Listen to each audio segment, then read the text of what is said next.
On va essayer de faire très synthétique sur le dernier thème. Anelka, le footballeur, Booba, le rappeur, qui, dans une interview croisée, disent à quel point ils ne se sentent pas bien en France, à quel point il y a un désamour entre eux et la France. Qu'est-ce que cela vous inspire? Et en gros, ils disent, si on n'était pas noir, on ne nous reprocherait pas autant de choses. Non.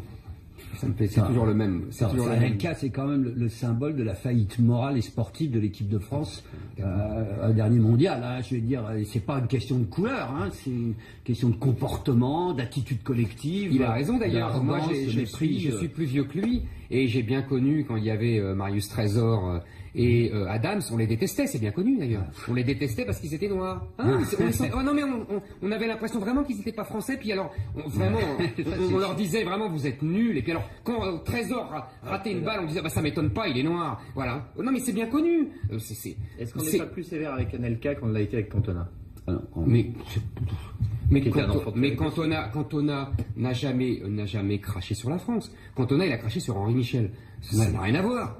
C'est quand même deux choses différentes. Non, c'est d'ailleurs très intéressant, ces gens-là sont les représentants, il n'y a pas que, et justement il n'y a pas que des Noirs qui sont comme ça. Il y a des Blancs, c'est les élites mondialisées, comme disait Chevènement. C'est-à-dire qu'ils sont passés à autre chose. Nous avons vécu sur le roman national français, et aujourd'hui, ces gens-là, qui vont de Anelka jusqu'à Pascal Lamy, le patron de l'OMC, ils sont dans le roman mondial. Ils ne sont plus dans le roman national. Donc la France, c'est un petit morceau de carte. Ils la détestent parce qu'elle est méprisable pour eux. Et c'est tout. C'est ça la logique de ces gens. Ce qui est très intéressant, c'est que ce sont des bling-bling. Évidemment. C'est-à-dire qu'au fond, qu'ils n'ont plus qu'une référence, c'est le système néo-capitalisme. Enrichissez-vous, enrichissez-moi plutôt. Hein, et ils n'ont plus que le fric.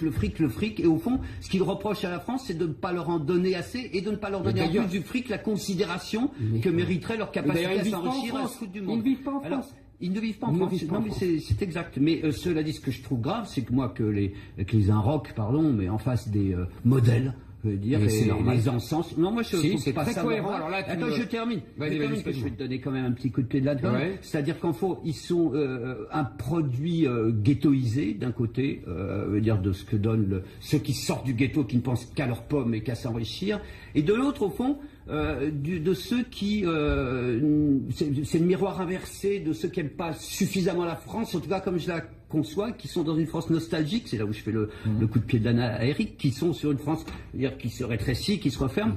Moi je suis fier de la France, je suis fier de la France ouverte et généreuse, et donc je pense que des gens comme ça, c'est pas de cette France-là dont ils parlent. Mon cher Nicolas, si la France était encore puissante, jamais ces gens-là ne parleraient comme ça. Ah, je ne crois pas. Aïe, aïe, aïe, aïe, aïe, aïe. Non, c'est très bien.